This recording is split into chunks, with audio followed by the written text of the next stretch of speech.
बिस्मिल्लाहिर्रहमानिर्रहीम। अस्सलाम वालेकुम नाज़रीन, आप यूट्यूब चैनल देख रहे हैं। मैं इमरान खान हूँ।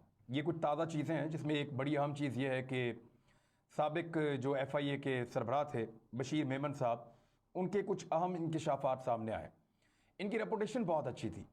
बशीर मेमन के बारे में मैंने बहुत सारे सहाफ़ियों से सुना, बहुत सारे ब्यूरोक्रेट से सुना कि बड़ी शानदार रेपुटेशन थी और बड़े अच्छे इंसान और ऑनेस्ट आदमी है और बेहतर ब्यूरोक्रेट थे, यानी जिस तरह के नॉर्मल ब्यूरोक्रेट होते हैं उनसे ये बेहतर कैटेगरी में आते थे। बशीर मेमन साहब ने इंकशाफात जो किए हैं वो बड़े अहम हैं, लेकिन उनको आपको लॉजिक के ऊपर रख के देखना पड़ेगा और इनकी इंक्वायरी होना बहुत ज़रूरी है। चाहे इसकी जुडिशल इंक्वायरी करवाई जाए, चाहे इसकी किसी और लेवल की इंक्वायरी करवाई जाए। ये इल्ज़ामात बड़े संगीन नौयत के हैं। इल्ज़ामात हैं क्या, पहले तो आप ये देखें। बशीर मेमन साहब, अगर उसका लुबे लुबाब आप समझें तो वो ये कह रहे हैं कि उनको प्राइम मिनिस्टर हाउस में बुलाया जाता था, हुकूमती लोग उन पर दबाव डालते थे। इसमें वो नाम लेते हैं प्राइम मिनिस्टर ऑफ पाकिस्तान का, एक वो नाम लेते हैं जो फ़रूक नसीम साहब हैं उनका, और एक शहजाद अकबर साहब का। वो ये कहते हैं कि हुकूमती लोग मेरे ऊपर दबाव डालते थे प्राइम मिनिस्टर हाउस में बुलवा कर, और वो ये कहते थे कि मुकदमात बनाओ। अब उन्होंने कुछ बंदों के नाम लिए हैं, बता रहे हैं कि इन लोगों के ऊपर हुकूमत चाहती थी कि मैं मुकदमात बनाऊं और हुकूमत जैसे कह रही है वैसा करूं।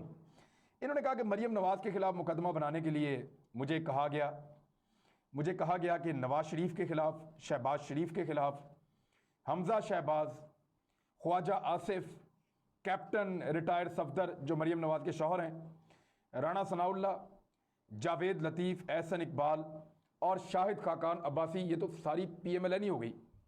मेरे ख्याल में कोई बंदा रह ही नहीं गया। जितने बंदे नवाज शरीफ साहब के करीबी हैं उन सारों के ऊपर मुझे कहा गया कि मुकदमात बनाए जाएं FIA के अंदर और इन सबको फंसाया जाए। ये बशीर मेमन साहब ने क्लेम किया है। दूसरा क्लेम उनका ये कि पीपल्स पार्टी के कुछ लोगों के खिलाफ, जिनमें खुर्शीद शाह, नफीसा शाह, मुस्तफ़ा नवाज खोखर और जो कोई भी हुकूमत के खिलाफ बात करता था उसके खिलाफ मुकदमात बनाने का कहा जाता था। ये बशीर मेमन साहब के ऊपर लगातार दबाव डाला जा रहा था। उन्होंने कहा जस्टिस काजी फ़ायद ईसा साहब के बारे में भी मुकदमा बनाने के लिए मुझ पर दबाव डाला गया। उस दिन मुझे प्राइम मिनिस्टर ऑफ पाकिस्तान मिले, उन्होंने कहा कि मुझे हिम्मत बंधाई मेरी कि आप ये कर सकते हैं। उसके बाद ये कह रहे हैं मैं शहजाद अकबर के कमरे में गया, फिर मुझे वो भी मिले बीच में जो फ़रूक नसीम साहब हैं, तो मेरे ऊपर एक दबाव डाला गया और ये कहा गया कि जस्टिस काजी फ़ायद ईसा साहब के खिलाफ जो है वो कानूनी कार्रवाई की जाए, क्योंकि उन्होंने कुछ मामला अपने छुपाए हैं वेल्थ के और जायदाद के। देखिए, इसमें क्योंकि अब अदालती एक फैसला आ गया, फैसले के ऊपर आप उसके साथ भी हो सकते हैं, उसके खिलाफ भी हो सकते हैं। अदालत जब फैसला कर लेती है तो आपकी राय में वो फैसला ठीक होता है या गलत होता है। जैसा कि आज जज साहिबान भी कहते हैं कि भुट्टो साहब की फांसी वाला फैसला गलत था। आज कुछ जज साहिबान कहते हैं कि यूसुफ रज़ा गिलानी की बरतरफी बिल्कुल ठीक थी, कुछ कहते हैं गलत थी। सबकी अपनी अपनी राय होती है। कुछ कहते हैं कि साकिर निसार साहब बहुत ज़्यादा जो चीज़ें करते थे कुछ गलत करते थे, कुछ कहते हैं ठीक करते थे। इसी तरह आम आदमी भी राय दे सकता है। तो मैं बतौर एक आम आदमी राय देता हूं कि काजी फ़ायद ईसा साहब वाले केस के अंदर मुझे एक बात की मायूसी हुई। मुझे इस बात की मायूसी हुई कि क्या जवाब नहीं मांगा जाएगा?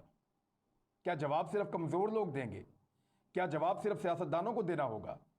क्या जवाब सिर्फ उन लोगों को देना होगा जिनके पास कोई ताकत नहीं है, कोई बड़ा ओहदा नहीं है, या वो किसी तगड़ी जगह पे नहीं बैठे हुए, या उनके हमायती नहीं हैं? ये बड़े बड़े सवाल हैं, मेरे दिमाग में आ रहे हैं। हो सकता है आने वाले दिनों में मुझे इसका जवाब मिल जाए। लेकिन फिलहाल काजी फ़ायद ईसा साहब के मामले से जो सवालात उठाए गए थे उन सवालात का जवाब नहीं आया, और जवाब नहीं आएगा इस बात की भी अब यकीन दहानी हो रही है कि जवाब मांगा भी नहीं जाएगा। यानी जवाब ना आना तो एक बात थी, जवाब मांगा भी नहीं जाएगा ये एक और बात है। बहरहाल सवालों के जवाब नहीं आए, बिल्कुल वैसे ही जैसे मियां नवाज शरीफ साहब से मांगे हुए सवालों के जवाब आज तक नहीं आए। बिल्कुल वैसे ही जैसे उस्मान बुज़दार से जो सवाल पूछा था शराब के लाइसेंस के हवाले से, उसका जवाब आज तक नहीं आया। बिल्कुल वैसे ही जैसे तहरीक इंसाफ का जो फॉरेन फंडिंग केस है उसके अंदर कुछ सवालात उठाए गए हैं, उसके जवाब आज तक नहीं आए।